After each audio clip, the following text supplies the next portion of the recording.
Yay! I'm Lindsay Pritchard. I'm the supervisor at the Alpharetta Community Center. I get the great privilege of overseeing our rec competitive team gymnastics program, as well as our dance and summer camps. So tonight I have the honor of letting you meet our amazing AGA team from our 2023 to 2024 season. First, I'm going to introduce Miss Ashley Parks, our lead coach.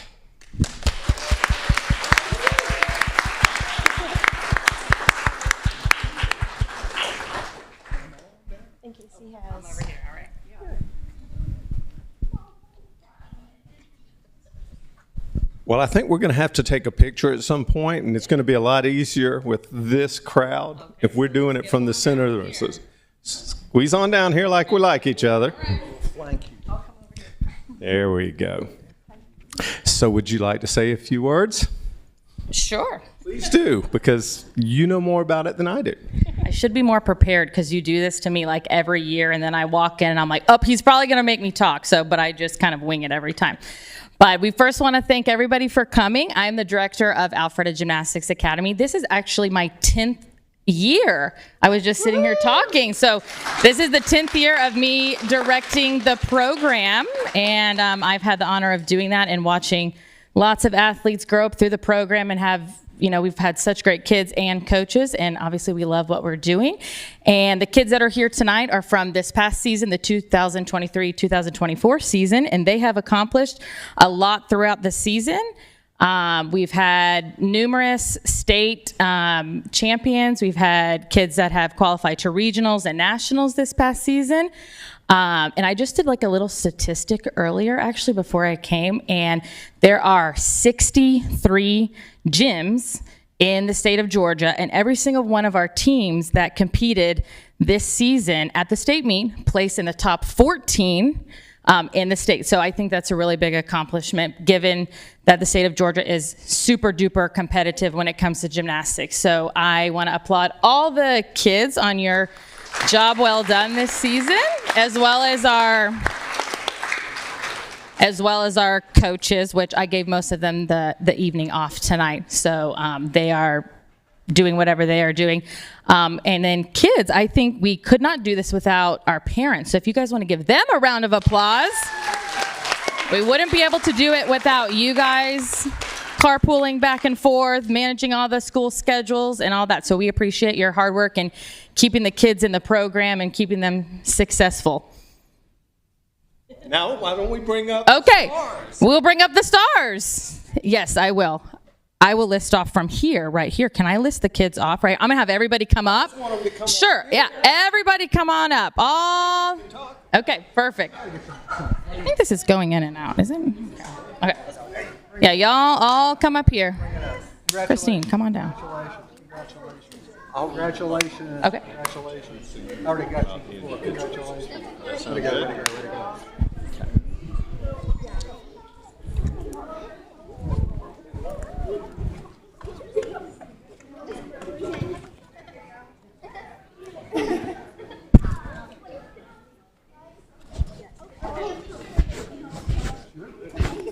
Let me get out of your room.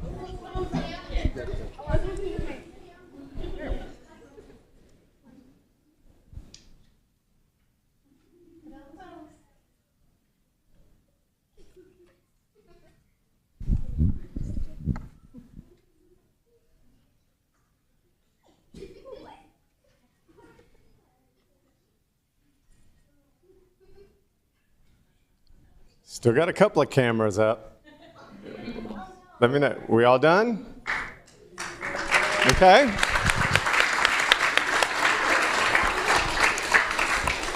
So now, as the mayor of Alpharetta, I have the honor of reading this proclamation and presenting it to the team. So I will read this, a proclamation by the mayor of the city of Alpharetta, Georgia, 2023-2024 Alpharetta Gymnastics Academy. Whereas, under the leadership of director and head coach Ashley Parks, the 2024 Alpharetta Gymnastic Academy competition season has been nothing short of successful. This year's team earned the following awards: bronze placed 5th in the state out of 46 teams, Silver placed 13th in the state out of 52 teams. AAU Gold placed 8th in the state. Level 4 placed 3rd in the state. And Level 7th placed 14th in the state.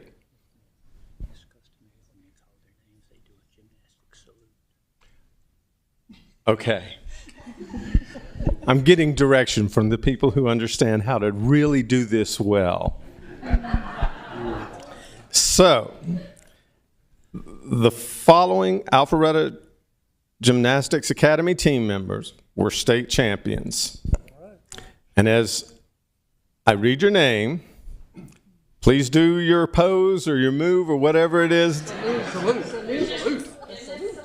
Salute, pardon me. Ellie S., bars, beam, and all-around state champion.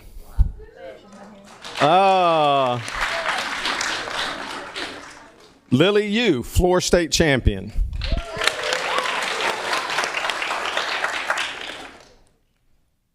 Cameron M., floor state champion.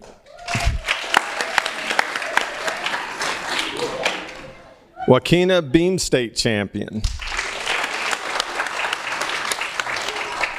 Scarlett B., beam state champion. Holland, beam state champion. Audrey H., vault state champion. Avon V., floor state champion. Kayla H., bar state champion. Eleanor G., floor state champion. Sarah K., floor state champion. Vida, vault state champion. Vida, pardon. And whereas the following Alpharetta Gymnastics Academy team members were regional qualifiers, Kayla H., Arzu T., Madison L., Lucy C., Kristen M., Natalie A., Sarah K., Audrey H., Lila A.,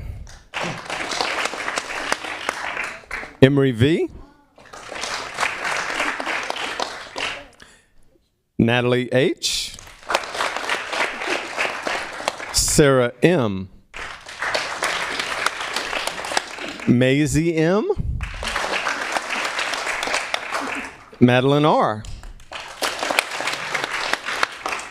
Whereas the following Alpharetta Gymnastics Academy team members were national qualifiers. Kristen M., Natalie A., Madeline R.,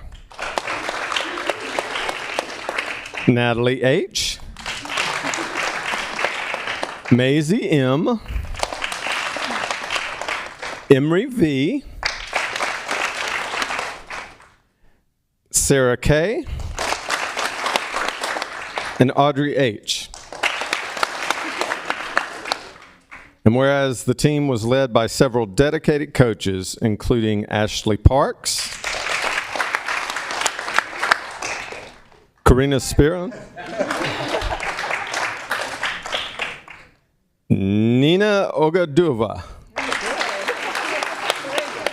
Tracy Jennings, Christine Mildenberger, Taj Saunders, and McKenna Candler.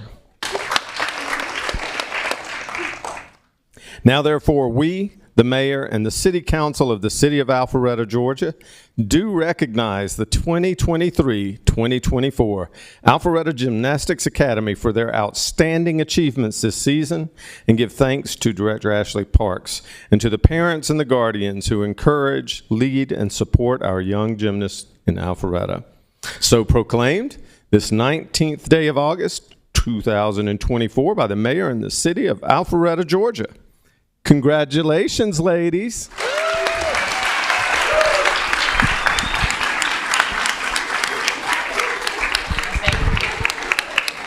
I think you covered it, Jim. I think that's it. But thank you guys, everybody. We're so proud of all the kids. And again, thank you to all the parents for coming out and supporting our program and being dedicated to our program. We appreciate all the support. Thank you so much. And thank you, council, for having us. And thank you, Jim, for having us. We appreciate it. Thank you so much. Yes, we will. We do. 1, 2, 3,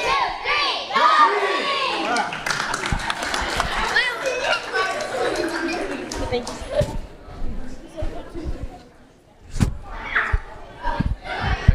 You're quiet.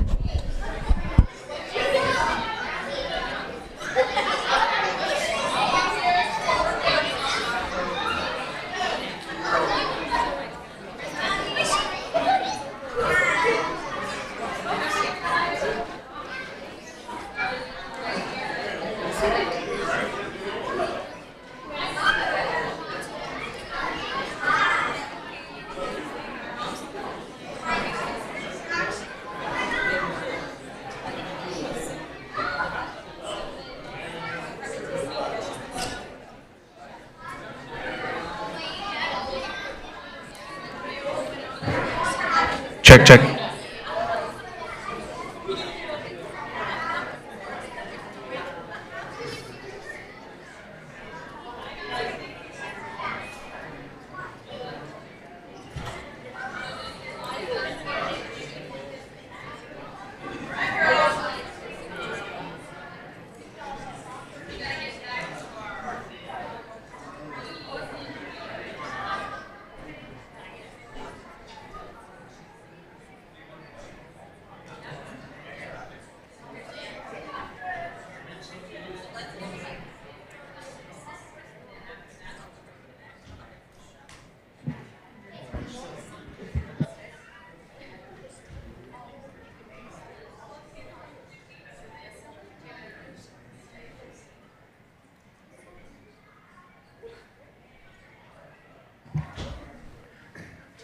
All right, it's hard to beat all that energy, but we'll move on to the next agenda item, which is the Natural Resources Commission appointment by Councilman Dorito.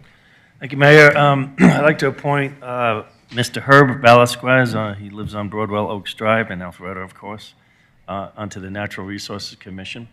And my understanding from Lauren, he'll be sworn in tomorrow evening at their meeting, so. Yes, that is It is on correct. my calendar. All right, thank you. Thank you, Mayor. Thank you. And I appreciate him stepping up to serve this community. So the next item up on our agenda is the consent agenda. Items on the consent agenda consist of the alcoholic beverage license applications, PH-24-AB-14, Jeju Mouse 114, Hospitality LLC, DBA Monkey 68. In addition to that, there is the City Council meeting minutes from the meeting of July 15th, 2024. The quitclaim deeds of Old Milton Parkway parcels 5, 7, 8, and 9. Do I need to identify each of those? I think it's fine as you read it. Okay, thank you. And the financial management report for the month ending June 30th, 2024. Is there anyone on council who would like to remove anything from the consent agenda? Do I have a motion? Motion to approve the consent agenda. Ms. Shapiro, do we have any public comment cards? I forgot to ask if there were any public comment cards on the consent agenda. No, Mr. Mayor, we do not have any. Is there anyone who would like to come forward and speak on this, the consent agenda? Seeing none, we have a motion by Councilman Mitchell, second by Mayor Pro Tem Merkel, to approve the consent agenda. Any discussion? I would just like to make one point, and we don't often point these things out, but as I was going through the consent agenda and the financial reports, I just wanted to note, several years ago, the city of Alpharetta passed the school cameras to prohibit speeding or to help enforce speeding limits in our school zones. And there was a lot of people in our community who were upset because they got tickets and things like that.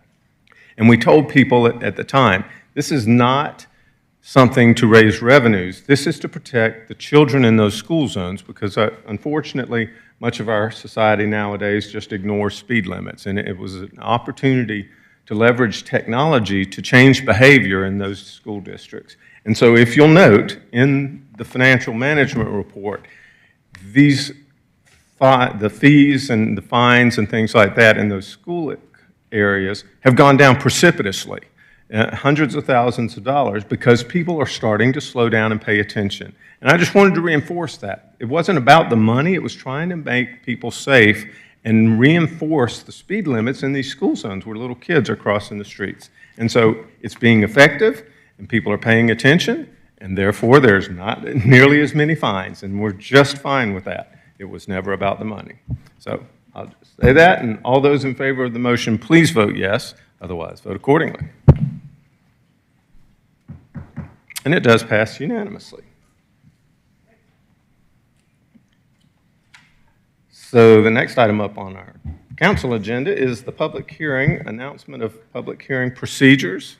I'll turn this floor over to our city attorney, Ms. Eswine. An individual requesting to be heard on a matter related to the purpose of a hearing must be recognized by the mayor before addressing the city council.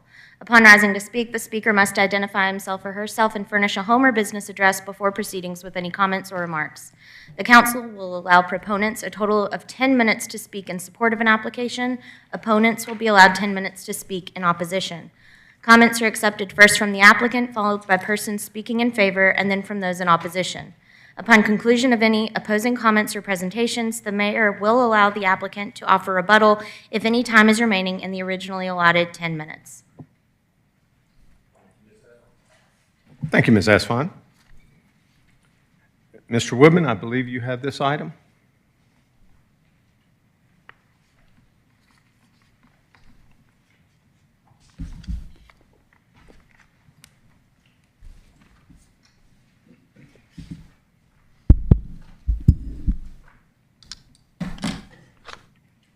Thank you, Mayor and Council. The first item before you is V2420 Midwick POA Alpha Loop fence variance. This is a request for variance to eliminate the setback for a fence along a multi-use trail and increase the height of the fence. Have the location map on the overhead. The subject property is located at 361 Banbury Crossing in the Midwick subdivision, north side of Thompson Street and west of Park Street.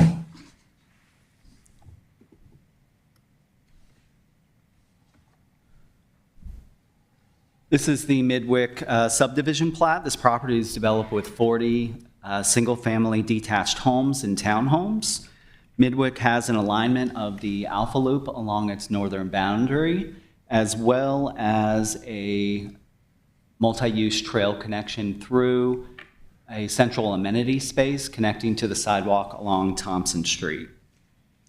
The applicant is requesting a variance to eliminate the 10-foot setback required for a fence along a multi-use trail and increase the height of the fence from 5 feet to 6 feet.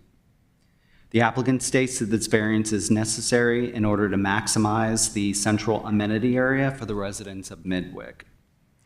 2015 condition of zoning required the developer to construct the public access connection between the Alpha Loop and the Thompson Street sidewalk through that central amenity area. And the developer, Edward Andrews Homes, received impact fee credits for the construction of the Alpha Loop as well as the trail connection through the amenity area.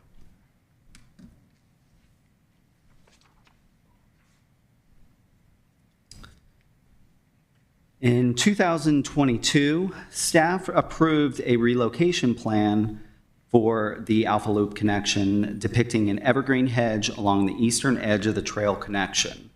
However, the applicant believes a fence would be the best means to differentiate between the public and private space.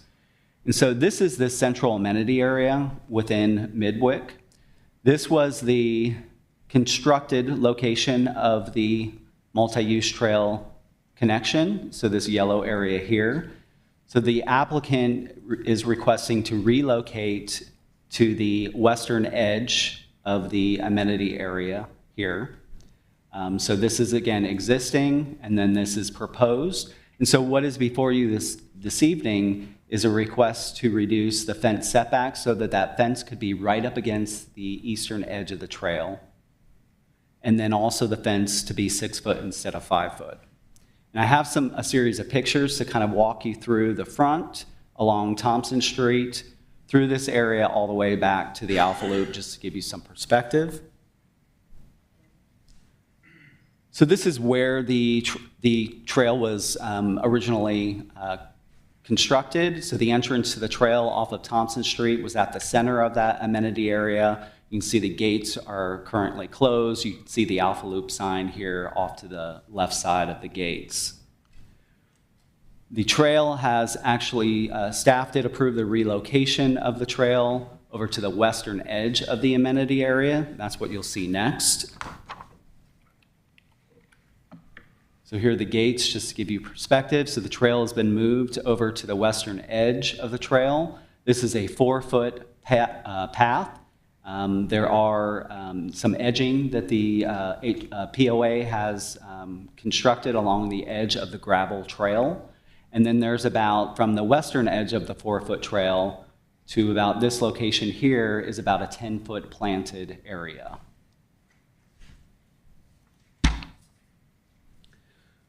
So this is walking through that area to the street or alley in the middle of Midwick. And then the trail continues down a set of stairs to the Alpha Loop path. The Alpha Loop path is back here. And then I've just got one more image from the Alpha Loop path looking back up towards Midwick. So you're on the Alpha Loop here, looking back forward.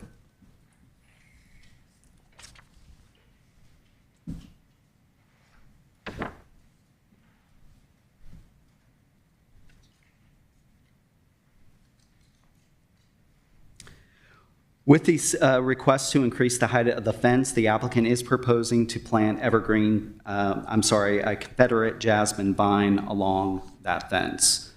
This is a variance request, and looking at the review criteria for the variance, we did not find any exceptional conditions on the property. The trail connection was a condition of zoning established with the rezoning of the property in 2015, and the developer did receive impact fee credits for the construction of that public improvement. As I mentioned, staff had previously approved a plan in 2022 depicting an evergreen hedge along the eastern side of the connection, which would achieve the applicant's goal of separating the amenity area from the public access. Also noted that there are several other public connections through neighborhoods such as the Foundry, and approval of fencing with no setback along a multi-use trail could set a precedent. We also did show this variance request to the public at the July 10th Community Zoning Information Meeting, and there were several comments in support of the request. With that, staff is recommending denial of the variance request to reduce the fence setback along the multi-use trail connection, as well as to increase the height of the fence. If you have any questions, I'd be happy to answer those. Do we have any questions for Mr. Woodman at this point? Councilman DeRito. Just two questions. The gate and the stacked stone and the really beautiful entranceway to the amenity area, was that part of the impact fee credit that the contractor constructed with the impact fee credit offsets that the city The gate and the wall was not part of the impact fee credits. Gate and the walls were not, okay. They were not. It was just for the And path. then, just to confirm, the applicant's looking for no setback, right? I'm sorry? No setbacks on top of putting the fence, the 6-foot fence there, right? That's what the request is. The code Remove the requires a setback. 10-foot setback, and they're asking to eliminate that, so a 0-foot All setback. right, just wanted to clarify that. Yeah, just along the eastern side of the trail. Gotcha, thank you. Any other questions for Mr. Woodman?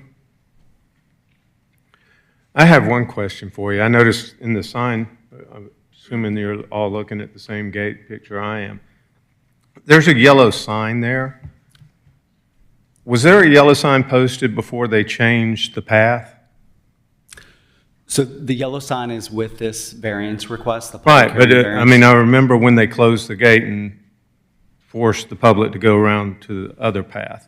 So was that a zoning case? So the 2002 staff approval to relocate it was assumed that there was nothing in the zoning condition that said that it had to be right at this location. So the staff that approved it did not go through a public hearing process. It was just a staff approval through an email.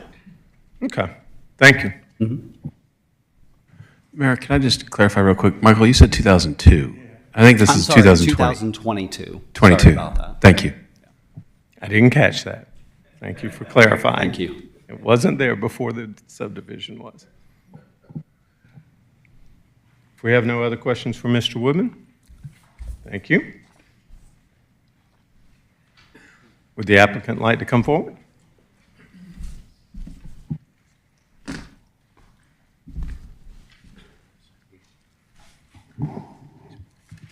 Now, how do we get this to go up?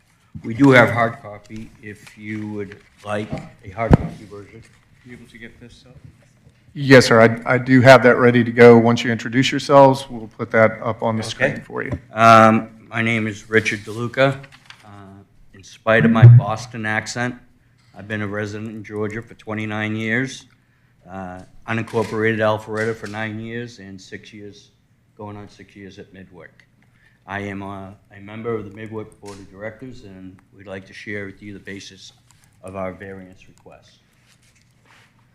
And I'll quickly introduce myself. Stephen Bogart, 360 Banbury at Midwick, a resident of Alpharetta for 20 years and Midwick for 6. Okay, very good.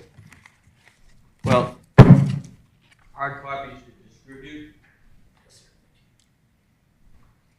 What's been missing in the packet and presentation was the original drawing that was approved by Mr. Graves and a number of city representatives in multiple meetings in 2022. It is presented here for you to see. At the time, when we were discussing with the city, it was called an easement. The plan was approved in 2 different occasions by Mr. Graves, and in both instances, the underlying condition was as long as access to the public was maintained. Mr. Woodman reaffirmed this in 2024. What we did between 2022 and 2024 is, if you look at the image on the left, you will see that the approved passageway was to the left of those 2 green existing trees. They were in the westerly portion of those existing trees. That was approved by Graves and the city. What we proposed to do when we took a look at it was that would require us taking out almost 200 square foot of mature greenery. So we elected to shift to the other side of those indicator trees, and that's what you see on the right. And that's what we want to do, because we want to make certain that we save the greenery and improve the ambiance for anyone that's walking through there and the aesthetics of our own neighborhood. In that thought process, we looked at 2 different options: a living fence, and then we got the cost for that, and then we looked at the aluminum fence. One of the things we observed by looking at those 2 alternatives is that if we went with an aluminum fence, it maximized the amenity area for us to over 1,000 square feet. Planting a living fence If you use just a 3-foot footprint for a plant, gets us down to 880 feet. And so what our objective was, that we wanted to save those trees, as you saw on the left, and then relocate the path, as you saw what Michael indicated. And then our proposal was to go for an aluminum fence versus a living fence that the Planning Commission is endorsing. When you look at the square footage, our original estimate was over, our original proposal that was approved gave us over almost 1,200 square feet of amenity space. We made the decision to relocate it to 1,010 feet if we use an aluminum fence, and 860 square feet if we did a living fence. If we put in a fence without a variance, following the guidelines for the multi-use pass, then our amenity area goes down to 525 square feet. So the staff has taken the position that there aren't any extraordinary or exceptional conditions. We are of a different opinion. We feel that the size constraints, we're only talking about 1,000 square feet, 1,100 square feet, that we'd like to maximize what we have left for an amenity, in that the use of a fence versus shrubbery would assist us in maximizing that. So is there a hardship? Yeah, if you go with a living fence, you have only 860 square feet of usable space. Are there conditions peculiar to the property? Yeah, we're talking about a very small space for 40 different households. And then concurrences. If we are successful in this variance, you're concerned about other people also applying for variance. I think you would want to encourage that, because after I'm through speaking, you will find a number of instances where people just rather do it and beg forgiveness than request permission, like we're doing here. So the benefits of the aluminum fence, you'll have a safe and dedicated pathway. We're not changing any of that. It'll be maintained by us. One of the benefits of a fence is that if you have living materials, if you have trees, shrubs, they grow. They're going to grow into the pathway. They're going to have to be trimmed back, maintained. Obviously, we would do that, but it happens. And if you looked at some of the other pictures earlier, we've already had to carve a tree and make it a regular shape to maintain that minimum 4-foot width that the builder put in at the construction. So a living fence does have its drawbacks. The other thing I want to point out is that we went through the process, we notified 177 abutters. There were no objections made by any of those people notified. We went to the public hearing. We had over 12, 14 signatures in support of the proposal at the Zoning Commission hearing. What it does for the Midwick residents, it maximizes our footprint. It gives us greater protection for the assets that we've just put in there. We purchased new furniture and things of that nature. It just secures it for us. There's less maintenance. It architecturally complements our homes. The black fence matches our railings, and also the railings that are on the Alpha Loop. And quite frankly, it's cost effective. The difference between a fence that we propose and an arborvitae fence with 17 plants is $9,000. If you side with the commission, you're costing each household in Midwick over $225, when a simple fence would provide the same solution and accomplish the same objectives. So, we're asking you, consider the residents that live there and the space that they want to use, and pass the variance as requested. And we can accept the conditions 1, 2, and 3 as identified in the staff report, we request that you relieve us from condition number 4. And the reason is, the image that was showing up there, the plat, does not reflect as built. It's incorrect. Michael showed you the correct pictures, but if you look at the plat, the walkway is way over to the east when it really was built adjacent to the home on the west. So there's no sense in us updating the plat that isn't accurate to begin with. I think you should ask who's responsible for that to do that. And finally, I'm going to say, this is the official Alpha Loop map. You will notice that there is no trail here. It's not existing, it's not in design, it's not being considered, it's not under construction. Notice that there's something proposed for the Moss site, adjacent to the Moss site, that will be of substantial width as proposed. I bring this out because there's been a change in nomenclature. When we started out and got this project approved in 2022, it was an easement. When we went back and talked to the city in 2024, it became a multi-use trail and subject to this requirement that we're asking for a variance. We ask your consideration, put it in perspective of everything you've seen here. Okay? All right. So I know Michael showed you a lot of pictures, so I want to show you several pictures as well.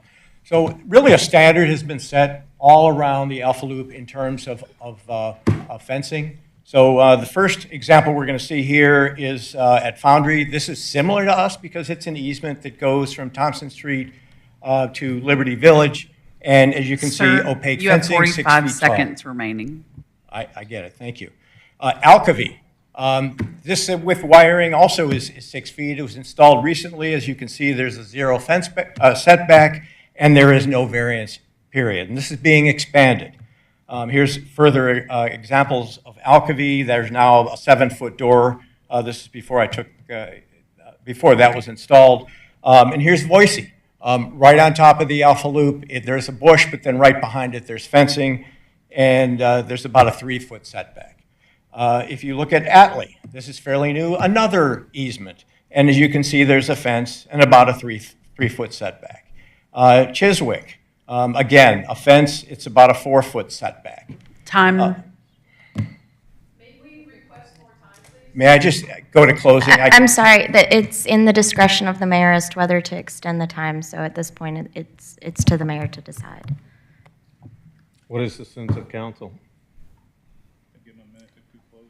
He needs 2 minutes. You have 60 seconds. Great, great.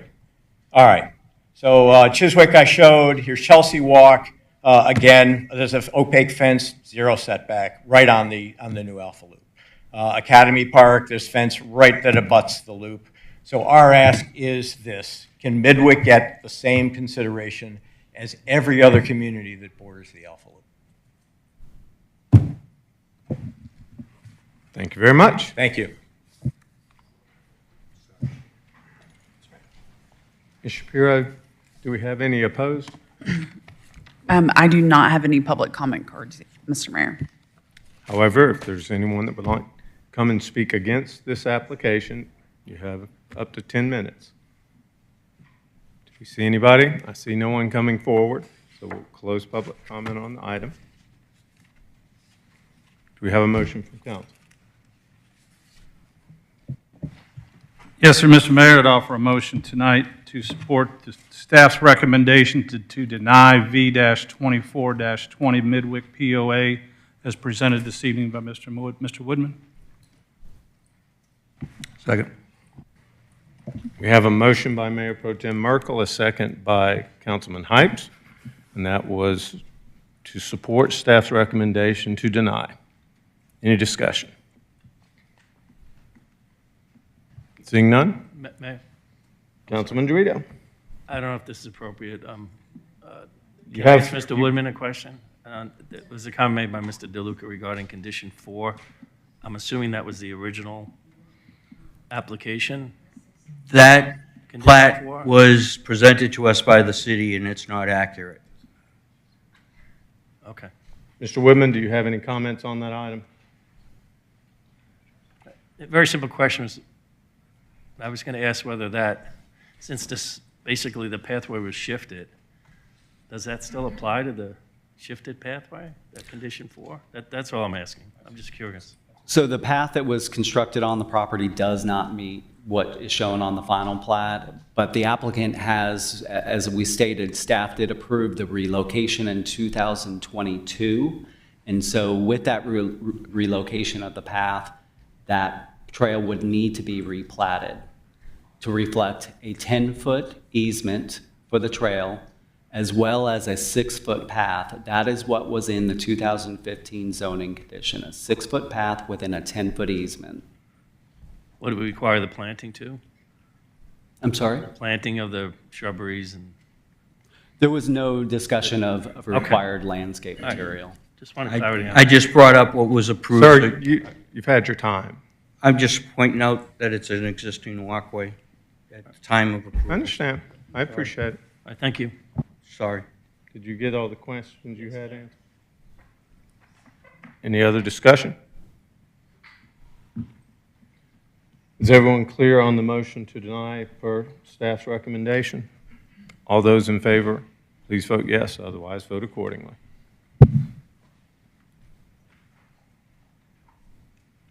And it does pass 6-1. Thank you. You're welcome. Next item up on the agenda is PH-24-15, The Gathering. Mr. Woodman, you have that item as well.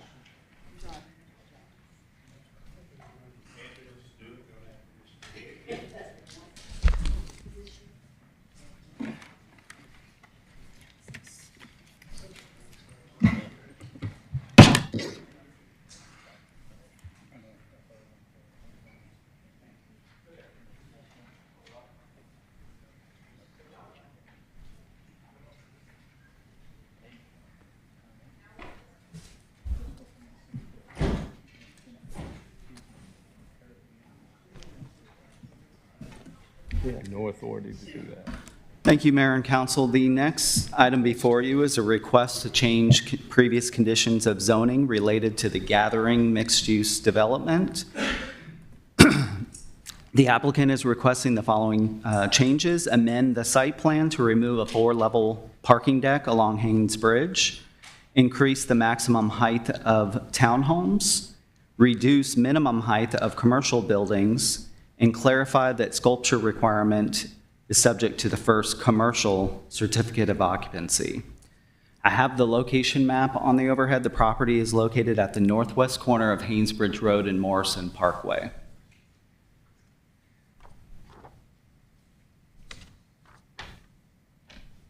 This property is zoned MU mixed use.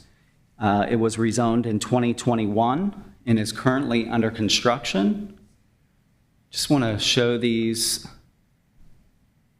I can, side by side. So this is the, as it relates to the commercial village within this development, so right at the corner of Haynes and Morrison is where all the commercial buildings are located. This was the previous plan that was approved, and this is the plan that the applicant is requesting before you this evening. This is the 4-level parking deck along Haynesbridge Road. That has been removed on this plan, and so they have continued with commercial buildings down Haynes Bridge.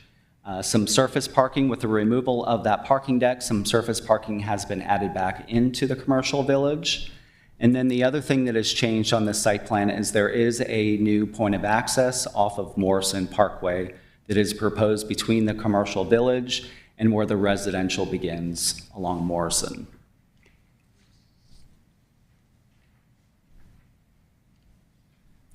The applicant also requests to allow for these commercial buildings to reduce the minimum height of those. So the previous zoning condition required 24 feet, and the applicant provided this exhibit showing the heights of the various commercial buildings through here.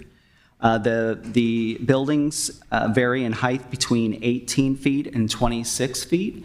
And the idea here is the applicant was trying to work with the existing grade of Haynes Bridge that slopes down as you approach Morrison Parkway.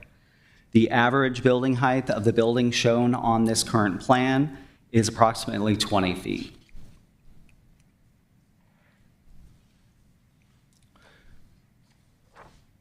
The applicant also provided some renderings, just show those to you, of buildings in the commercial area. That's what you see here, as well as here. This is at the corner of Haynes Bridge and Morrison Parkway. The other part of the request is to increase the height of some townhomes. So there are 140 townhomes that were approved within this development. The applicant, there are 3 different product types of townhomes. The applicant's largest product type, which was about a 21.5-foot wide townhome, they're asking to increase the number of floors from 3 stories to 4 stories. The previous approval did show a rooftop amenity on top of the 3-story townhomes. However, there was no enclosed space as they are showing here on this rendering. With the enclosed space up on the rooftop, that constitutes additional floor. So that is the reason for that request. Overall, the overall look of the townhomes is the same as what was previously shown to council.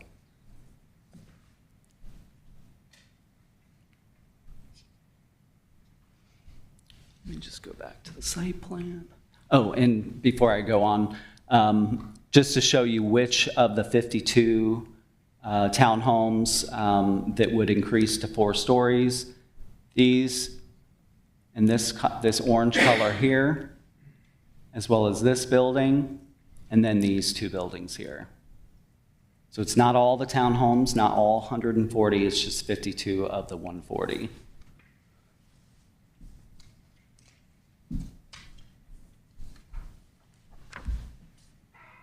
Let's go back to their proposed site plan. With regard to the parking on the site, there are 175 surface parking spaces within the commercial village, as well as 30 shared on-street parking spaces between the commercial village and the residential areas, for a total of 205 spaces. That does comply with the city's minimum parking requirements. Staff has reviewed the applicant's request and finds that it can support the applicant's request for changes to conditions of zoning. We believe that the site plan will result in a better continuous streetscape along Haynes Bridge Road. Of course, we know that we have 4-story townhomes that have been approved at the nearby mixed-use development to the south, Lakeview Park, so this is a very similar type product. And then, of course, the bulk of the applicant's request is resulting from a desire to have a successful retail environment, which will be predicated on ease of access to the parking in the built environment within this mixed-use development. This item was shown to the public at the July 10th Community Zoning Information Meeting. There are no public comments. The applicant also provided a citizen participation plan, and they received no public comments. With that, staff is recommending approval of the applicant's request, subject to the conditions in the staff report in your council packets. If you have any questions, I'd be happy to answer those. Councilman Mitchell. Michael, how much green space is less with this plan? Because it was a garage. When we first approved this, it had all these bells and whistles, like a fountain on the corner and all that, and I see that's gone now. All the green space I'm seeing, it's also gone and replaced with a hard surface parking area. Is that correct? There is quite a bit more parking, surface parking in here from the original plan that you saw. It appears in just the commercial area, there's a small reduction in green space, but did not represent a significant reduction for the entire mixed-use development. So there's other areas within the mixed-use development where they provide additional green space. Okay, and why are you okay as a staff replacing the fountain? on that very important corner of our city. So the idea there is that they're still going to do a sculpture location here at the corner and amenitize this corner. They're also maintaining this kind of block of buildings around a central green area here. But we had that Certainly you before, could- right? We had that before. We had a blocked area with green space in the middle before. Correct, yes. They are keeping this configuration or something similar to it, yes. Okay, maybe the applicant can answer the reason why they want to take the fountain out. Okay, thank you. Any other questions for Mr. Woodman? Councilman Dorito? Mr. Whitman, how many, from the original approved site plan, how many parking spaces were within the commercial and the, I forget what I guess abutting residential parking, the 30 spaces that abut the development of the commercial space? I would was the have to go total? back to the original approval just to see the difference. I don't recall right off. Is it reduced? I guess is my question. So with this 4-story parking garage, the applicant was providing well over what was required by our code. With the new proposal, they still meet our parking requirements, but they're just meeting the minimum requirement. Do you recall, or maybe it was someone else in your place back then, presenting this, do you recall why so many parking spaces were? I don't recall. In fact, this property is within the North Point overlay, which actually limits excess parking. So we have requirements that you're not supposed to go over the minimum parking. That's due to in the North Point area because we have all those surface parking lots, mainly in the portion of North Point that's around the mall, the retail center of North Point. But that's why we had that. We have like a parking maximum in North Point. And the new commercial building shown on the new map, was there a reason that the city considered that as a good change to the plan? So the original, when this site was actually originally approved, their site plan for the commercial area was very similar to this. And then they came back for a change of conditions in 2021, and they brought forward this 4-level parking deck, which was eventually supported, but not necessarily ideal. We do like along the Haynesbridge Road, a continuous storefront. We do have the Alpha Loop that comes through this area as well. So that was preferred to have commercial buildings there, but the applicant did show a need to, at that time, to provide this extra parking. They have decided against that, and that's why they have come back forward with this plan now. Or maybe the applicant can address those questions. They should be able to provide some information. Any other questions for Mr. Woodman? Thanks, sir.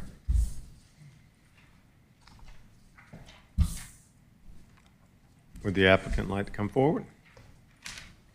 Mr. Mayor, members of the council. Before you get started, so you're familiar with the 10 minutes? Yes, sir. Okay, just wanted to clarify. Woody Galloway with Galloway Law Group. I'm here representing Brockville Homes and Lincoln Property Company in this request for alteration of conditions for the gathering. Michael's done a great job outlining the request, and as staff has noted, they have recommended approval of the request with conditions. We've worked through that process with them and addressed issues that they raised, some of which I imagine were as a result of comments that y'all have made. I can go into as much detail as y'all want to on each of these things. Most of it is not controversial. You've raised some questions specifically relative to the commercial items that we'll address. I guess at first, what I'd like to do is make sure we don't have any opposition, and then I'll open it up in rebuttal and address any comments and address questions, if that would be okay. Do we have any questions for the applicant? Councilman Mitchell. Yeah, I remember when Mr. Brock and the others came, proposing this new mixed-use development, and they were going to do everything to make it, different than Avalon, but a unique shopping experience. Now I'm not seeing any of that. I'm seeing surface parking. I'm seeing like a plaza type thing. I'm seeing the fountain gone. Less green space. So the whole reason I approved it was going to be this exciting, attractive thing to our streetscape and coming into the city. It was going to be this wonderful new mixed-use development. Now it's getting watered down to the point of where I don't even recognize it. So what's changed and why is it so important to add 4 more stories to the condos and take out some of the amenities that would actually benefit our community? On the condos, let me address that first. On the townhomes, they were always the same height. The top floor was going to be an amenity deck that was serviced through interior access that was conditioned, but based on the rules, they were only allowed to have 3 stories. They could get the same height, but they could only have 3 stories. Therefore, they couldn't have as much conditioned space on the top floor. The idea here is they would like to have more conditioned space on that top floor, thereby providing the purchaser with a larger unit, and that is in competition with Toll Brothers that's across the street that has the same exact type use for that unit, which is 4 stories tall and has usable space on top of the top floor. As it relates to the commercial, I think the biggest thing is that you've got Lincoln Property Company that's a very experienced commercial developer who came in to this application and was putting their stamp on what they wanted to see here and what would be marketable here. And I think that at this point, I'd like to call on Tony Bartlett, who is here for Lincoln Property Company, and he can address his thoughts and visions for for those changes. And Mayor and Council, if I may, I would just recommend holding the questions for timekeeping purposes until the end, and then any time that they spend answering questions at the end wouldn't count towards the 10 minutes, just like if you called a citizen up or anything like that in the future. Okay. Hoping you do. Thank you.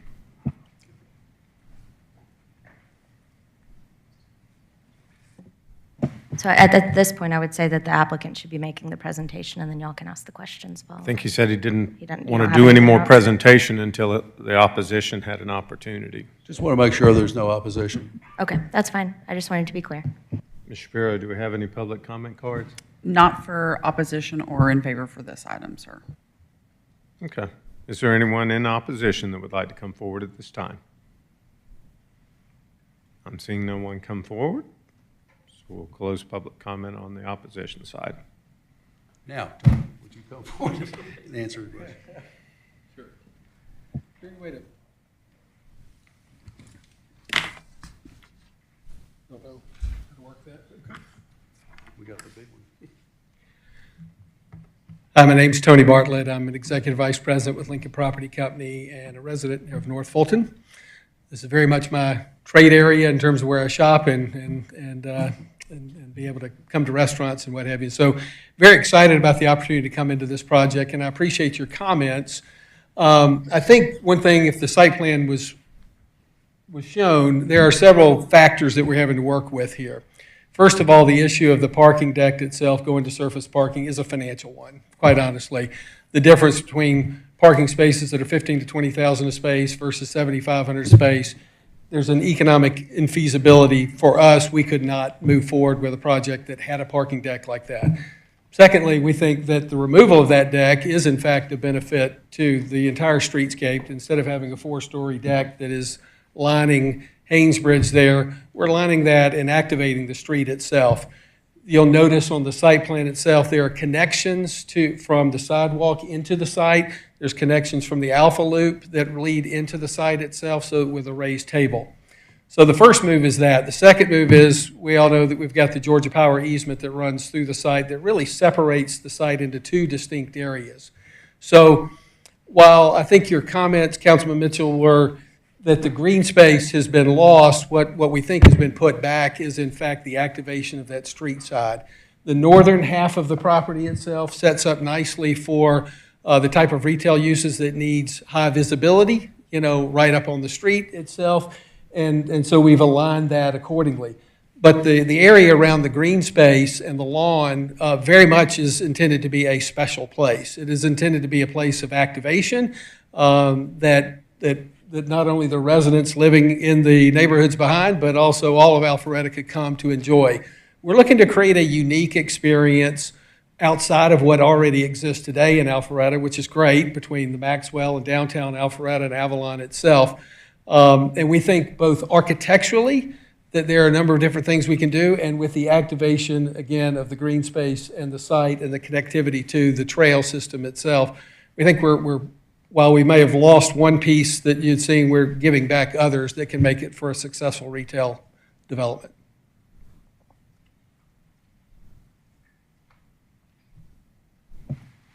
Councilman Mitchell.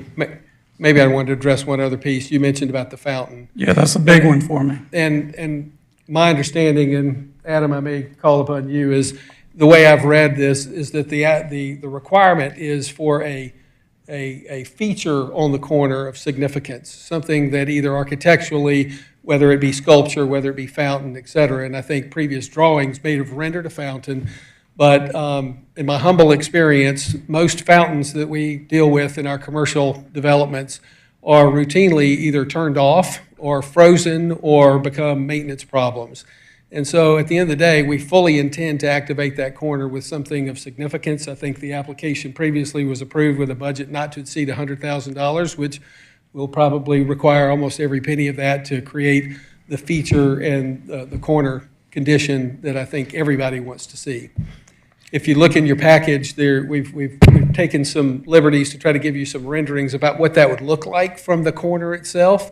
And again, that architectural feature that's there on the corner is just representative of a placeholder. It is not intended to be the actual finished product of that, but we very much want to lead people into the development. We want activation in the green space. We want visibility in the green space as well. So very, very key and important to us as well. And nothing does that better than a fountain, with a kinetic fountain that's moving and all. You look out at our fountain at the city center. And here, I'm saying all this because I was sold a bill of goods that I'm not getting. It's not there now. I was told by Mr. Brock, by a couple of the Mr. Brocks, that it was going to be child-friendly, it was going to be family-welcoming and all this stuff. And you look out at our fountain that we spend money on, it's never been frozen, it's never been closed, unless it's maintenance issues. And you see kids running around it all the time. Nothing activates a green space better than a fountain does. We've got tons of sculpture. Kids aren't running around it. The only one they're running around is the one that they can go up in and play in. So I'm just tired of being sold a bill of goods that I'm not getting and that the community's not getting, and they want to see mixed-use development that is what they've been told they would get. And I don't mind losing the deck, but losing the fountain is a no for me. And I don't like losing the extra green space either, because I think what we're getting looks more like Halcyon, which is a piece of poor planning on my part, but thank you. That completes my comments. Councilman Brady? I think your timing is disingenuous, I'll be honest with you. You knew how much it cost to do a parking deck. I think your truthful statement was talking about the cost of that. But how far along are you in the project? Is pretty much all your horizontal development complete at this point? In terms of the horizontal development piece of it, so the Brock, you want to speak to that, Adam? Yeah. Hey there. I'm Adam Brock, Brockbelt Homes, applicant and owner currently of this property. Councilman Brady, to answer your question, Tony is not yet involved in the project in a physical sense. I am. We have mass graded and done utility for the majority of the site. We brought trunk infrastructure to the commercial, but we have not done any underground utilities and have not final graded it yet. In fact, I robbed a bunch of dirt from it for the rest of the neighborhood. So how many months have you been developing it horizontally? Well, we have final platted the first phase. I guess we broke ground about a year ago, a little less. So you've been working that site for a year? No, sir. I've been working on this site for 4 years. I bought this property. Sorry, horizontal development. Oh, Movement horizontal development. Movement of dirt. Moving dirt for about a Movement year. of dirt for a year, right? So you've been going through all that. You might not have the utilities in the commercial place, so you must have run a million financial models around this, right? Just kind of reiterating. I think if this whole council knows how much a parking deck costs. We're not the experts like you guys are. So it's just the understanding of the timing. You've taken it this far. It's not like you were out there and you came back. The concern about this is like you knew how significant this corner was. We all knew the challenges of the power lines, and that was a little bit about the green space. It's kind of like having that streetscape or that sight line to be able to look in and see the green space and see, a nice place to, like I said, gather, right? The gathering and get that. I'm just a little confused about how you guys waited this long to come back and just say, okay, we're not doing this. We're going to have, a parking lot that nobody likes, right? We all talk about how we want to not have parking lots today and have more green space. I'm just a little confused about why it took you guys this long to come back and ask. And then, by the way, what happens if you're declined tonight? What do you do? I'm sorry, if you decline. What happens if you're declined? You talked about a financial model here. So what if we say no? I mean, what are you guys going to do? Sure. I mean, just not going to build a deck, not build anything on the corner? I mean, is that pretty much the position? I can answer all those questions. Going back to one of the first approvals, actually the very first approval for this project, Councilman Hypes there looked right at me and said, it's a beautiful plan. I hope I can ride my bike there one day, but you'll probably never build it. And he's right. It took me about 2.5 years to get to that point and figure that out. We went out to market with Franklin Street as our leasing broker, got about 80% leased. It got to the point where I could run real financial models. Had bids coming in from different vertical contractors, watched cost rise over that time frame. Remember, I started this in 2020. We saw mass inflation happen and price escalation, and interest rates more than doubled in that time period. When you approved this plan originally for me, and the first time I mentioned the parking deck, I was getting bank money at about 4%, just under actually. Right now, my bank money's 8.5%. So, it's been a ride trying to get there. And basically what's happened for me is it became an investment on the commercial aspect. It was an investment I have not built before. It's something that I would want to see a higher return. My investors would demand it. And it's just not proving out to that. I can go invest the same dollars and build what I'm good at, which is residential and townhomes, and make better money with less risk. A few years prior to 2020 buying this, I had done a transaction with Tony Bartlett and Lincoln Properties downtown Echo Street West, where we also had a pretty aggressive land plan approved by City of Atlanta. Tony's group came in and purchased the property for me, and I got kind of a front row seat to watch his execution. And while he didn't build exactly what we had drawn up, they made it where it was, financially possible to do. I watched them go do 200,000 square feet of spec office. I watched them do about 150,000 feet of retail. And I see that corner today, and like I said, it's not what we originally drew and what was approved, but it's fantastic. It's packed. The motor lounge stays packed, and his execution was seamless. And that was the most important part, is he actually executed it. It exists today. That's what I want for this project. I'm in a boat here. You asked what happens to it if you decline it. I'm in a position, and this, I mean this in no threat at all. This is just a simple reality. I am currently selling homes. I've already sold 11. We have none finished. The market reception's been fantastic on a for sale side. That said, I have to tell those buyers what's coming here. Right now, we've told them there's an application pending with Lincoln, and that if it's approved, Lincoln will be the commercial partner. They'll go to contract, they'll close, they'll start to execute. I can have a high confidence level that they will execute, and I can sell my buyers on that value. If they walk, I'm not in a position to go do this project. So we will greenfield it. I do have it financially set up to where my cost basis is zero. That's not what we want. We don't believe that that creates the same value for our residential project. I look at the commercial as a value add on the residential. I want it approved, I want it executed, because I believe I can sell units for $25,000 to $50,000 more.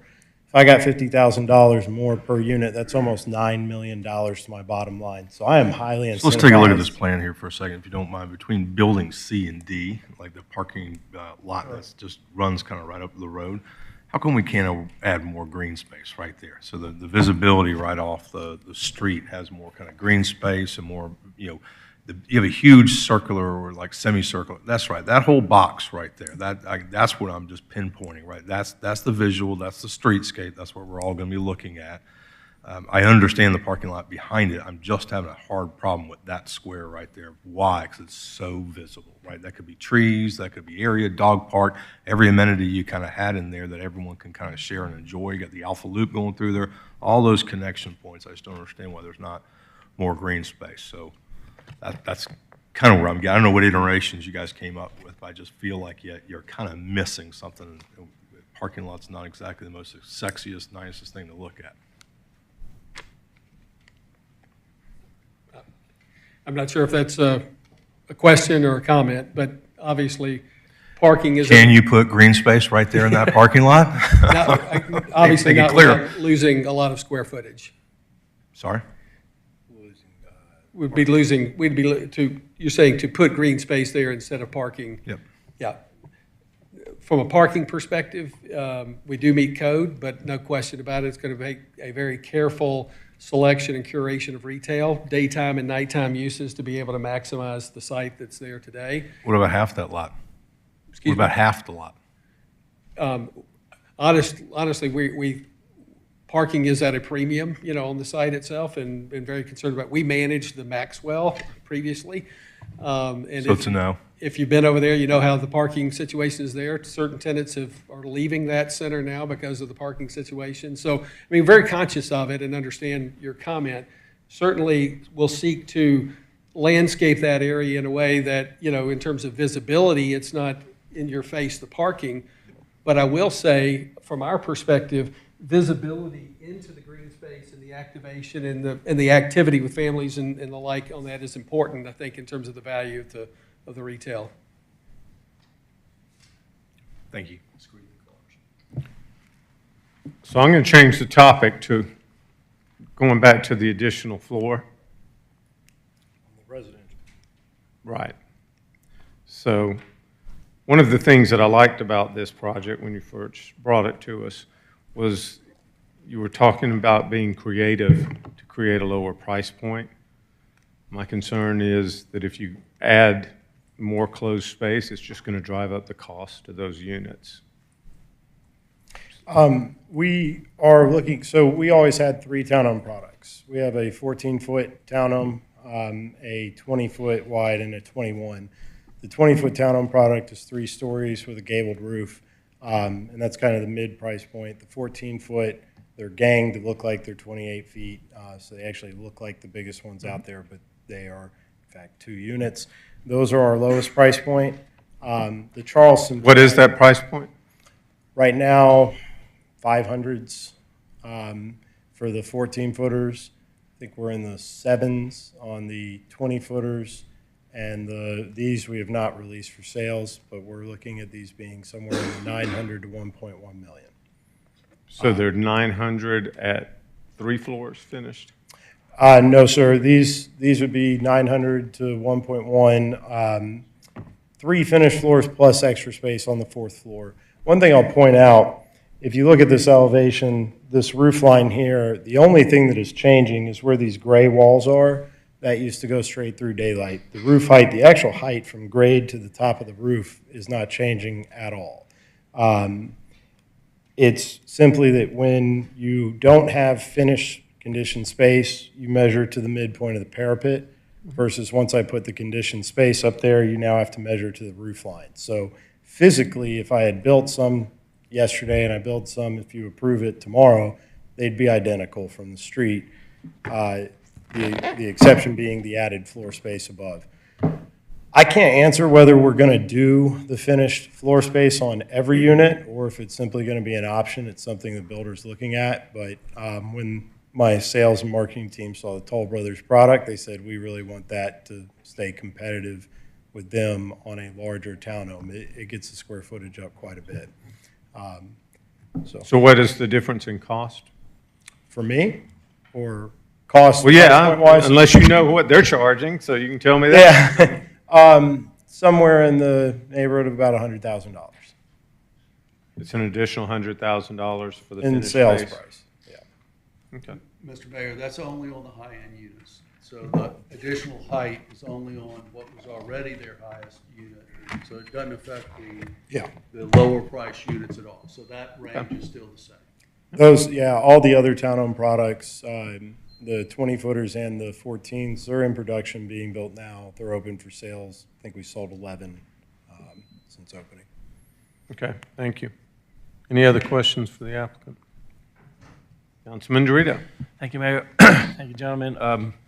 Just to go off of the mayor's topic on the four-story, it's funny, but I didn't do this intentionally. My wife and I went over to the Toll Brothers development you were speaking about, just to see what they were like, and they're starting out. The starting price is $1.6 million for those 4 stories. Right down the road from you, Firefly, the cheapest one today is like mid-600s or more to start. So when you say 500,000, that doesn't seem to add up to me, because I think you're in a much more premier location than Firefly. So the 11 units you've sold, homes you've sold, are any of those in that range? Yes, sir. I don't know the exact breakdown today, but we've only sold one detached home that's over $1.5 million. And the detached homes we're building will be direct competitors with Toll Brothers product. We would like this approved because then we'll have something very comparable to Toll Brothers, but at a lower price point than them. As you suggest, I think in a better spot. The 500,000s, that's only the 14-foot townhomes, and we've sold something like 6 of them. I think we've sold 6 of those, 5 of the 20-footers. No, I said that wrong. 6, 4, and 1. And your sign says 600, starting at 600s. Yeah, that came Say after. 500s, it says 600s. Starting at the 6s? Yeah. On the signs, yeah. So we opened in the 5s for the 14-foot townhome product, did a grand opening event, and all the sales started then. We are not actually selling units today. So if they're going to be in the 6s, that's on the next wave of releases. Shifting to the commercial piece, and I need maybe clarification from you, unless Mr. Whitman has to clarify this again. Building C and B there and A, they were not part of the original site plan. That's where the parking deck was, correct? Correct. Well, building C was originally, there was a building roughly in the same location as C, and there was one in roughly the same location as D. A and B were all parking deck. So when was A and B is being added tonight if we approve this? That's correct. Okay, because I thought Mr. Whitman said they were already there, so. And actually, if I go back one more time, this is actually my 3rd round. Prior to doing the parking deck approval, the original approval of the site looked a lot more like this plan than the one with the deck. And I'm only asking because I wasn't here when the original, so I'm trying to educate myself, so I appreciate that. I will say this, just, I understand the way the economy is today, and definitely interest rates are driving many people to do whatever they can to, frankly, make a profit, right? And so I get what you're saying there.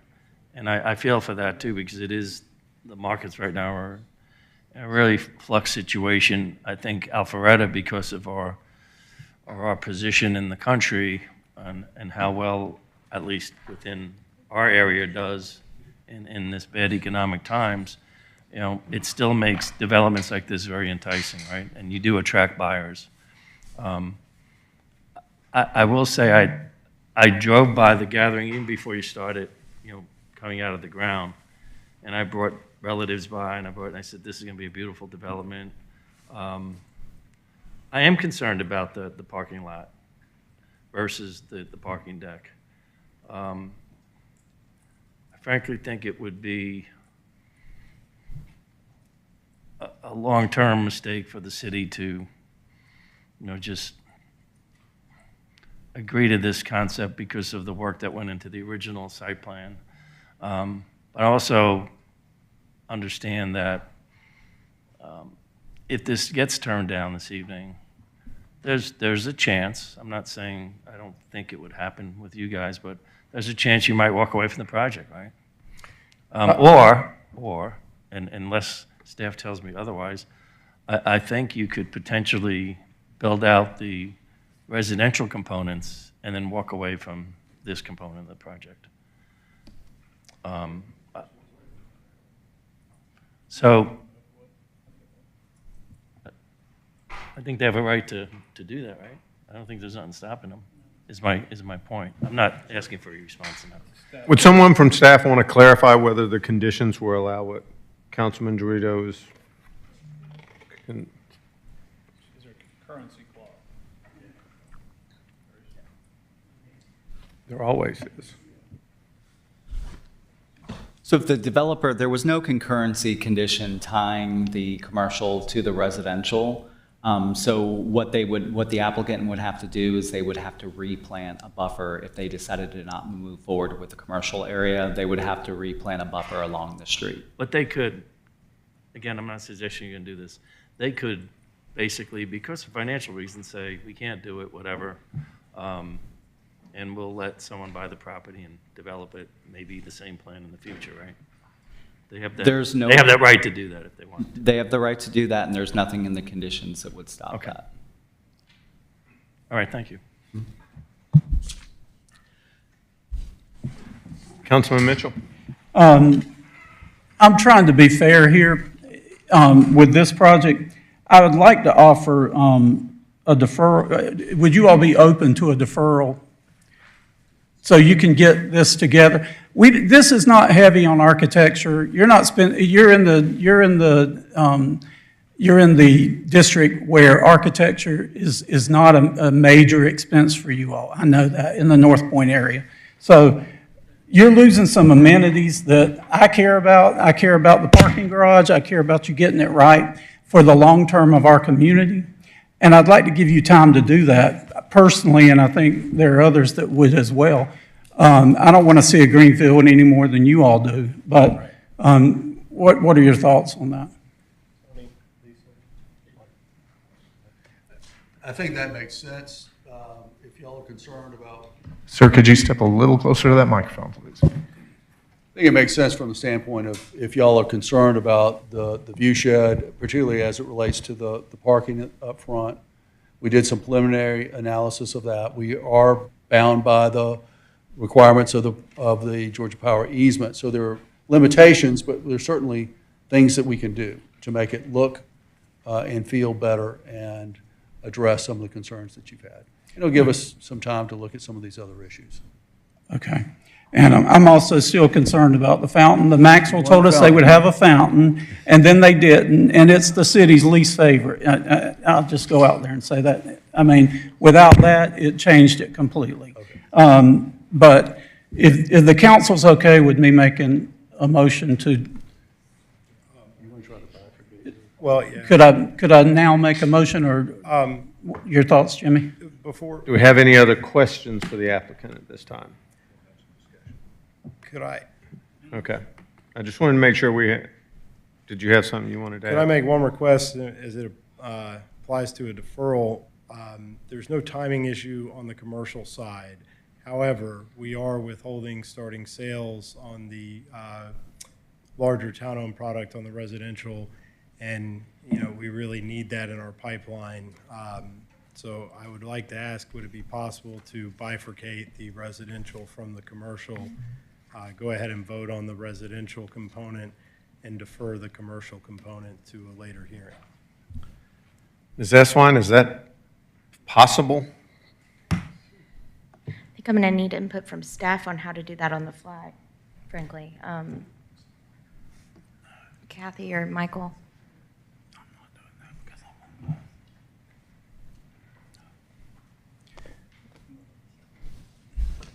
So there would be just one condition that would need to change related to the 4-story townhome request. That would be related to file PH 2303, the gathering change of conditions, and it would be condition 4A.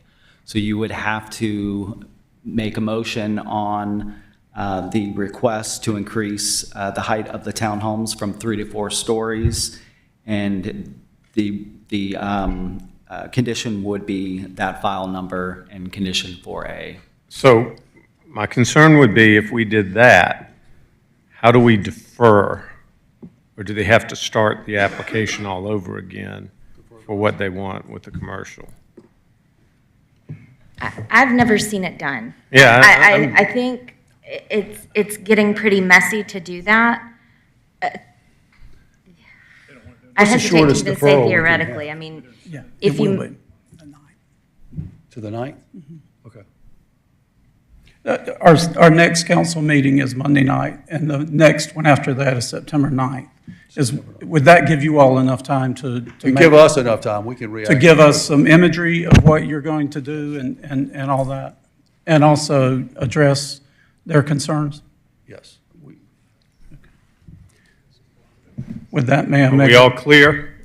Everybody is in consensus that that's acceptable to the applicant? Mr. Mayor, I think we have a question, a legal question with respect to the ability to get a public hearing advertised, if this is a continuation, or does it need to be advertised? It seems like it's decision only, not intended for another public hearing. Is that the intent? Postponing for decision only to September 9th, then I wouldn't need to have another advertisement. Assuming Kathy agrees and is comfortable with that. Okay. Okay. Is that clear as mud for everyone? Okay. Okay, so why don't you take a swing at a motion and Okay. let's see if. I'll do you my think best. That's gonna. With regard to V24-20 Midweek property, I'm sorry, that's the wrong one. PH 24-15, the gathering, I'd like to make a motion that we defer this until September 9th so that they can change several things from the parking to adding more amenities and adding a fountain and making it what you all proposed it to be when we first came on. And that would be my recommendation. Second. So we have a motion by Councilman Mitchell, a second by Councilman Will, and that is to defer until September 9th, as outlined by Councilman Mitchell. Applicant clear on that? Council clear on the motion? Any other discussion? Councilman Hypes.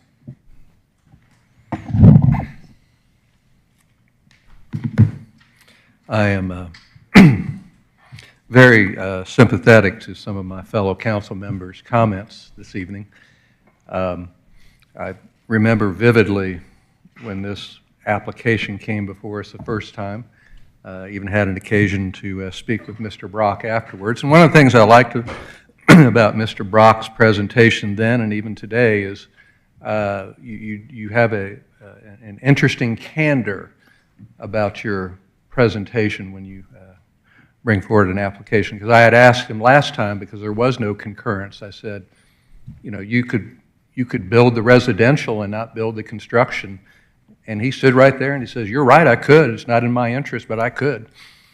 And I think my vote was decided right then and there with your candor about that. And then today you've walked in and said, you know, I can't build this parking deck because of, you know, costs. And again, that's candid. And if nothing else, I appreciate candor. So I want to say we all who sat and voted on that application the first time emphasized the importance of this corner. We've got two front doors into downtown Alpharetta. One's Old Milton Parkway, the other is Haynesbridge, and Haynesbridge is the one closest to Atlanta, getting off 400. It's an incredibly prominent corner.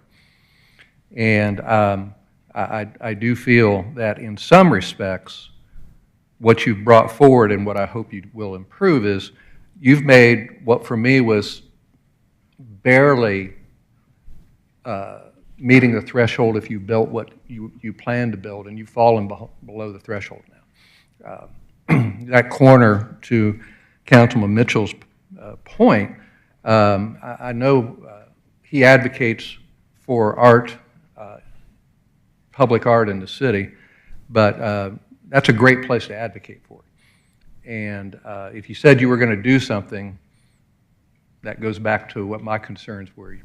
Are you going to do it? But I will say on the plus side, I remember when we voted on this the first time, there was a lot of hand-wringing and working through how we were going to screen a 4-story parking garage along Old Milton Parkway. And we talked a lot about the difficulty of screening that garage along our front door. And I, for one, like it better without the parking garage. But you still got to work out your parking issues, and I understand that's the difficulty. Economics aside, if it's a studio, if it looks like a movie set, and all we're seeing are the front, and your parking is behind, that's not a big issue as you're trying to work it out on the deferment and bringing it back. But I do like the storefronts along Haynes Bridge, much preferable to the parking deck. But I couldn't agree any more with Councilman Brady about that area where you've moved parking, where it used to be a green space underneath the high-tension wires, right out to the sidewalk. I would suggest to you that's a great place to start improving. And work your developer magic on your parking spots. Because I want to see this corner succeed. I want to see it succeed for you guys, and I want to see it succeed for Alpharetta for generations to come. And I think you got some work to do, in my opinion. Any other? Councilman Will. I just wanted to make the comment, just in case y'all didn't read the room right up here, that this council wants to get this thing done. We're just not completely happy with the way it is now. So if we can just make a few little tweaks to it, I think this thing will sail through and you can get your project up and going. So don't take what happened as a huge negative. It's just, let's fix it. It's important and we want to fix it a little. That's all. Any other discussion? I would just piggyback that and say it's not just a little. There may be more to this than just a few bushes. So get with staff. I think they understand where we're headed with this. Are we finished with discussion? No mas. All those in favor of the motion as outlined by Councilman Mitchell, please vote yes. Otherwise, vote accordingly. And it does pass unanimously. Gentlemen, we'll see you again on September 9th.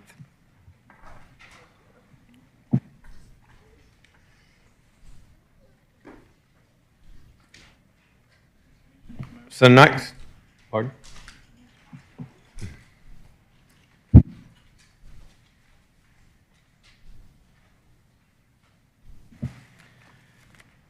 So the next item up on our agenda will be the text amendments for the Code of the City of Alpharetta Alcohol Ordinance. This is the first reading. Ms. Eswine, do you mind reading that ordinance aloud? An ordinance by the Mayor and Council of the City of Alpharetta, Georgia, to amend Chapter 4 of the Code of the City of Alpharetta, Georgia, to amend provisions regarding fees and administrative costs associated with an alcoholic beverage license, to amend procedures regarding review and approval of license applications and notice requirements, to provide for effective dates, to repeal ordinances in conflict herewith, and for other purposes. Thank you very much. Ms. Shapiro? Yes, good evening, Mayor and Council. As you might remember, on July 29th, we had a work session discussing some proposed text amendments to Chapter 4 of the City Code. We discussed creating an administrative process for alcohol license applications except in certain situations, and those would include premises that do not yet have a building permit, if a variance might be needed, say, for distance requirements, special events, or if our staff determined that maybe other conditions were warranted for such an application. In those 4 instances, those would go to City Council for review and approval. Otherwise, it would normally just go and be approved administratively by staff. So regardless of whether an application would come forward to City Council. There would still be a public notice sign placed upon the property, and it would also be placed on the city's website. And then the second part of that discussion was the discussion of fees and how to amend those from time to time. There was consensus and direction from council that we would bring forward a resolution for council consideration and adoption for all fees. And so we prepared several cleanup amendments to the city code based upon that discussion in the work session. So there was 12 sections within the alcohol ordinance that related or discussed fees, so we added the language there. We also created the administrative process section and tidied up the noticing to match that discussion, and then we also made some general cleanup to section 430. There's an abbreviation there for CS, and just for clarity, we made sure to change that to complimentary service. That's the permit that allows businesses to be able to serve alcohol, maybe for a grand opening or mimosa and shop in downtown or something of that nature. So this is the first of 2 readings. This is next scheduled for next Monday night's meeting. So I'm here if you have any questions, but would just refer to the ordinance that was provided in the agenda packet. Do we have any questions for Ms. Shapiro? Thank you, ma'am. Thank you. Do we have any public comment cards? We do not have any public comment cards for this item, sir. Seeing no one come forward, we'll close public comment. Do I have a motion from council? Yes, sir, Mr. Mayor, I'd offer a motion to approve the first reading of the text amendment for the Code of the City of Alpharetta alcohol ordinance as presented this evening. I have a motion by Mayor Pro Tem Merkel. Do we have a second? I'll second that. Have a second by Councilman Mitchell. Any discussion? All those in favor of the motion to approve as outlined by Mayor Pro Tem, please vote yes. And it does pass unanimously. Next item up on our agenda will be new business, invitation to bid 24-022 North Point Parkway Pipe Assessment. Director Sisevich, you have the floor. Mr. Mayor, we do have one other legal organ text amendment. My apologies.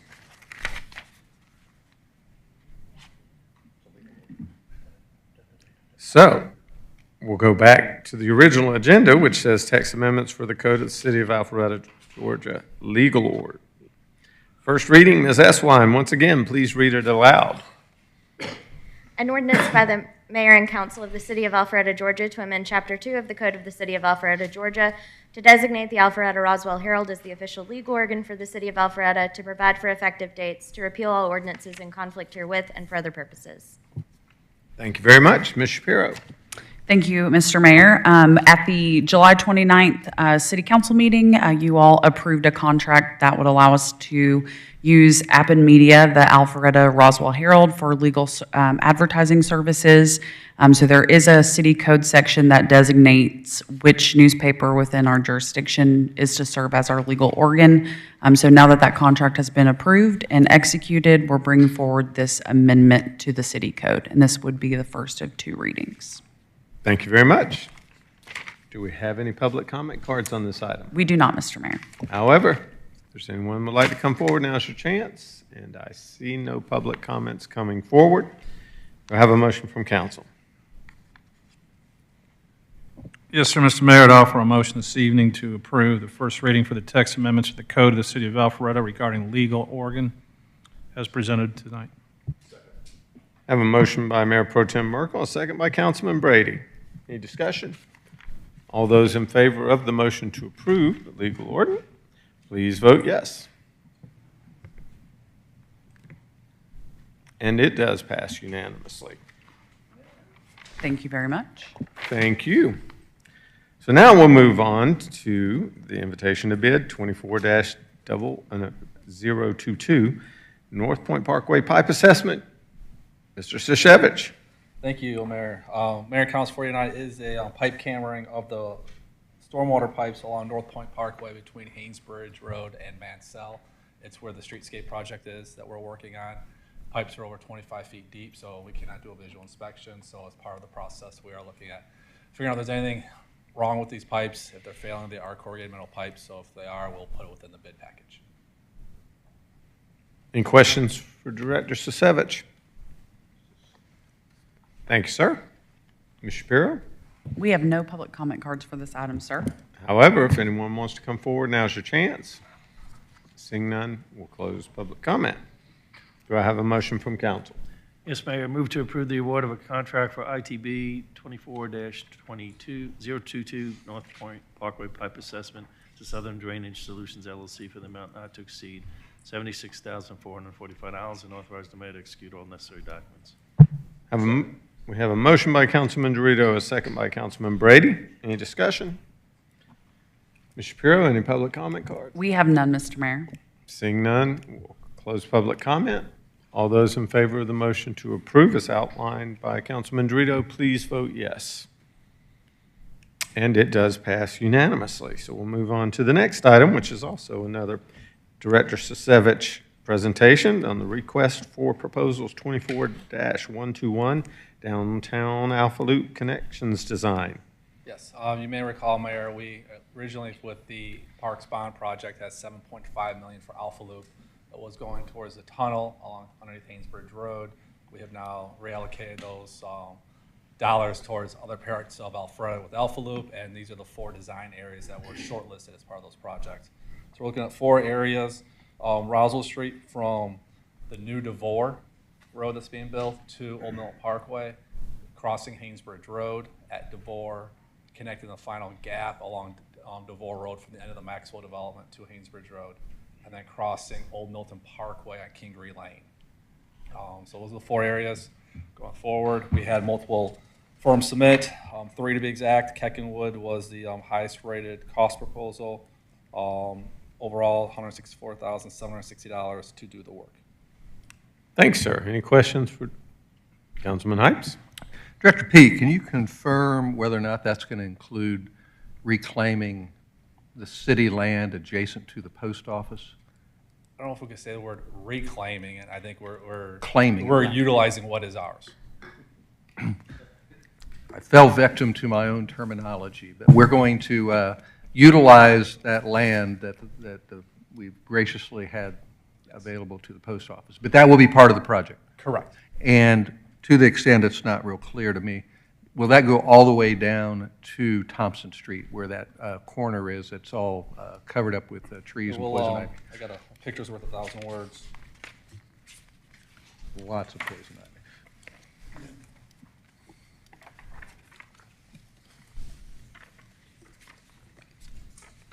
I believe that's a city-owned corner, I think.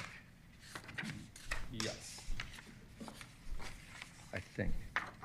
Behind that little corner. It's at the end, top of the picture.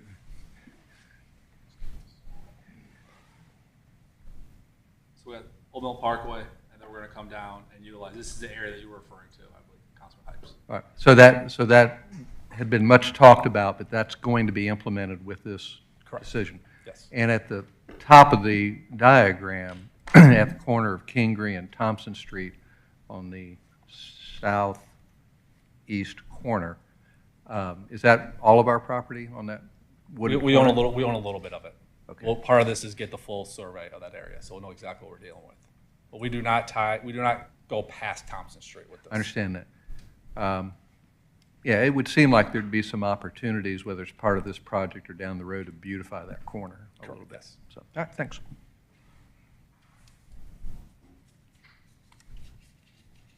Any other questions? Thank you, Pete. Thank you.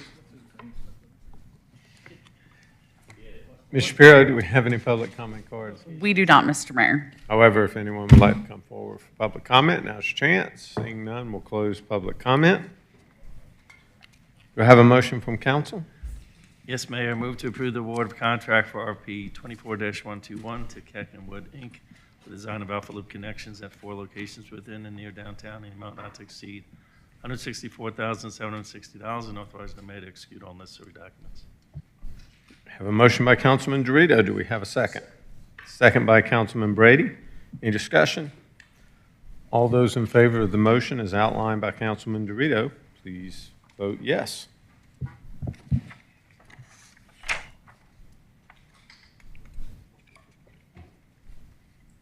My screen is blank. Did we all vote yes? Yes. Okay. I can't see the big screen. Okay, so it does pass unanimously. Woo-hoo! Now I can see. Thank you, Mayor and Council.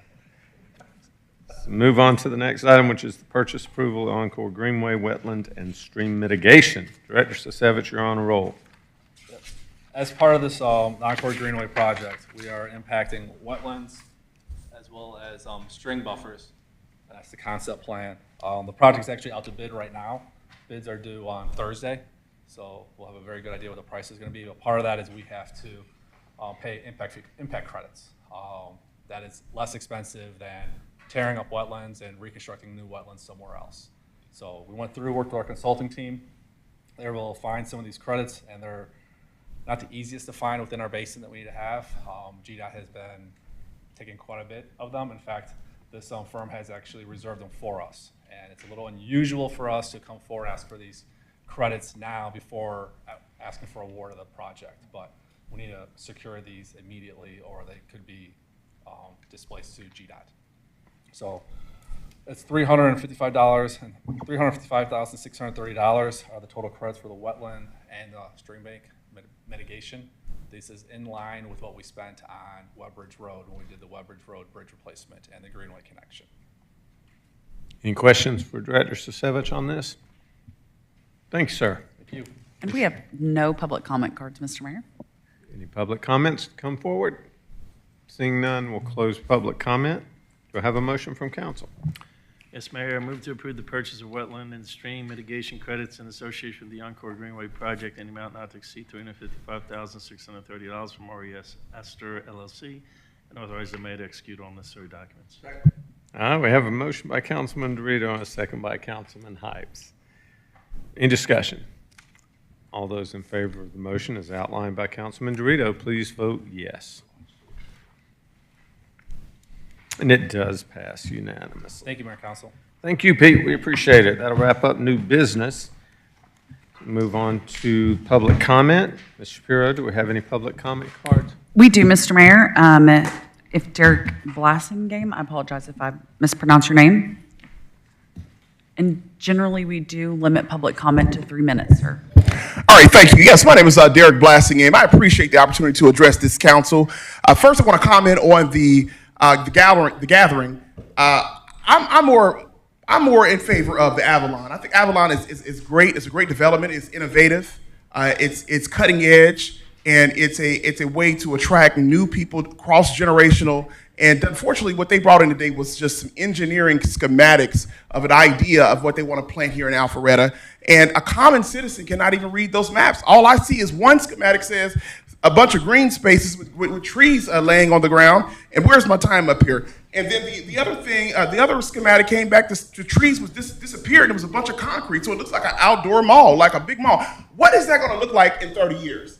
Are those same businesses going to be there? Are they going to stick with us? Are they just going to come and go, and it's going to end up like the same malls that we built 30 years ago, 40 years ago, and they all have failed? We deserve better. We deserve a place where people can walk their children, they can walk their dog, they can run, they can have a gathering in a park or somewhere adjacent to the shopping center. It needs to be accommodating from people from all cross generations. I think Avalon does a very good job with doing that, and it's a blueprint that has been not only used in this country, but it's been used internationally as well. So you need to consider what you're doing before you jump into someone who can't even draw a description for somebody who has a 9th grade education to be able to say, ooh, that looks good. I see myself in that picture.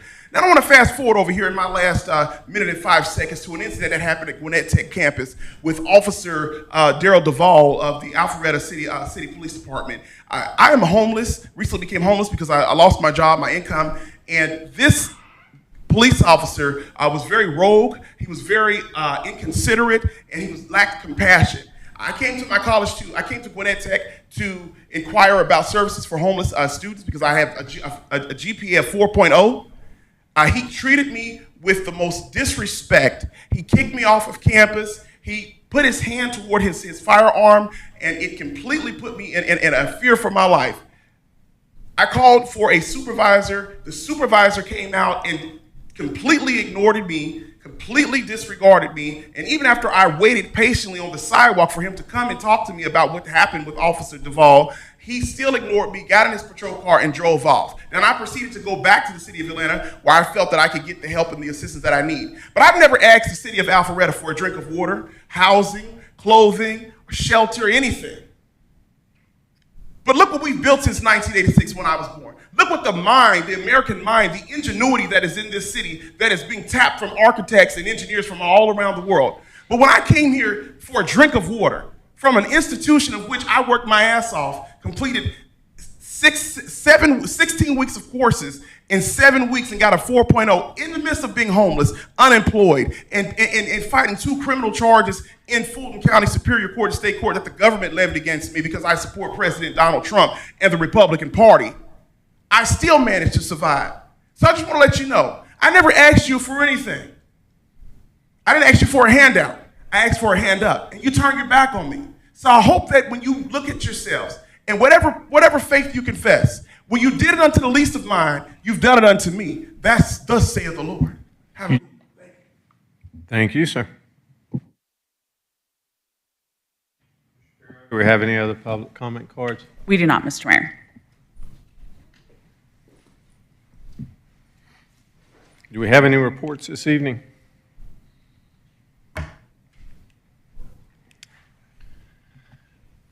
We've already taken care of our executive session, so there won't be any need for that. About that. Pardon? I said about that. I'm teasing. What? She said about that. She messing with me. Oh. Yeah, that's all I needed was somebody to mess with me after that. So, I'll call for a motion to adjourn this meeting. So moved. Second. We have a motion by Mayor Pro Tem, second by Councilman Dorito. All those in favor of adjourning this meeting, please vote yes. And it does pass unanimously. Ladies and gentlemen, we will see you next time.